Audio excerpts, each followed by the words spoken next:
Am I correct to think I would check no on forms with the box, a U.S. citizen? If so, what expected ramifications does that entail? For instance, can you run for public office? So here's what I tell people. The United States Corporation was created to uphold the God-given unalienable rights of the state citizens. The fact that we're here now in the bankruptcy, liquidation, and collection, we're in a pool. You've got light and dark pulling. So that element of seeing United States on an application, you know, if you check and no, and you have a driver's license, that means you're holding the office of the artificial person, which means, let's say it this way, that box, by your mere checking it, saying, yes, I'm a US citizen, you're saying, I agree that I am the office holder of this artificial person, because the artificial person is the US citizen. It's an impossibility for a man or a woman to be a US citizen, but it's the mere fact there's an office position that people will go in contract to and hold. And that's how they get in trouble, is because they're not obeying the policy and the procedures and the statutes, the codes, and the ordinances of that artificial person office position known as a US citizen and all that it entails. So if it were me, I would check the box US citizen and I'd put proud American or asterisks, and down on the bottom, several states of the union, citizen of the several states of the union.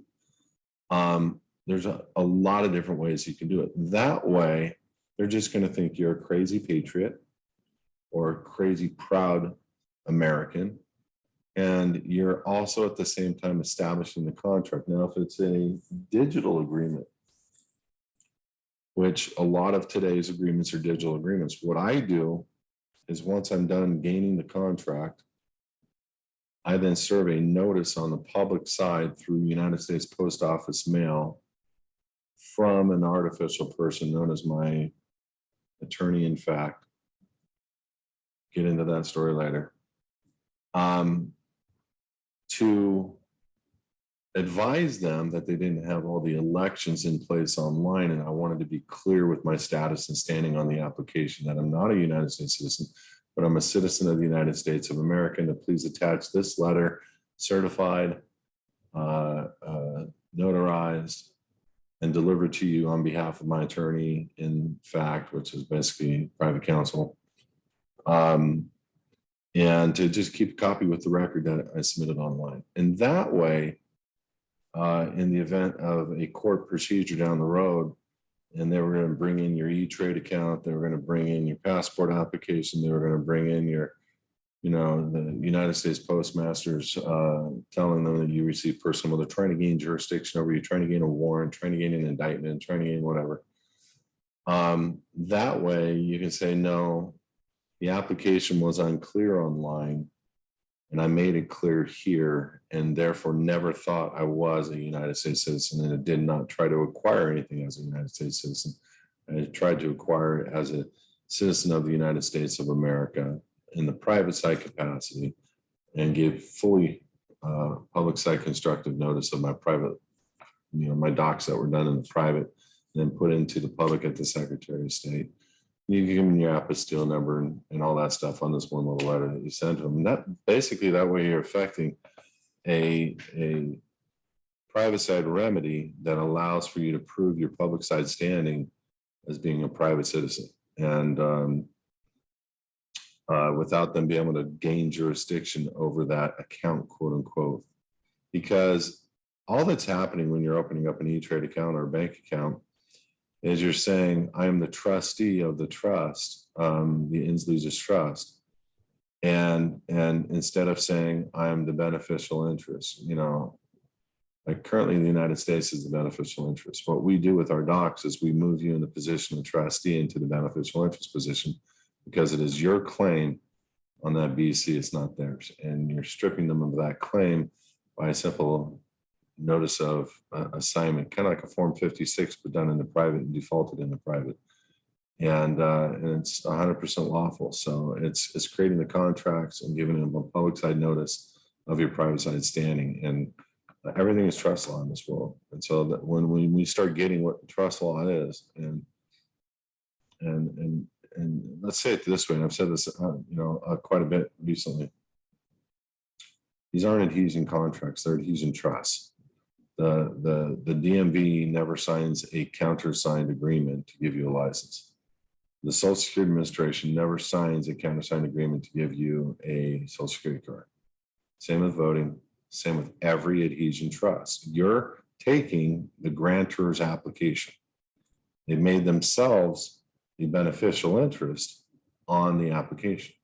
You're operating the office of that position of that artificial person, saying, I'm going to hold all of those office positions 100%. And if I don't, I'm going to go to jail for 6 months because I drank too much. If I don't, this, that.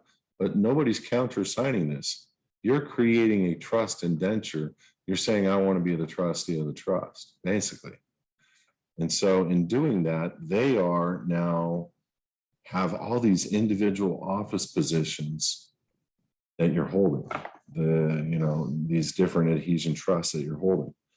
And so by correcting the record and bringing your private side capacity as to beneficial interest and separating in law yourself from signing that agreement as the living woman or man, and then faulting and defaulting them, you've perfected administrative record in the private, then you take that, you put it in the public, and then you serve them with constructive notice. There isn't anything tighter out there, nothing.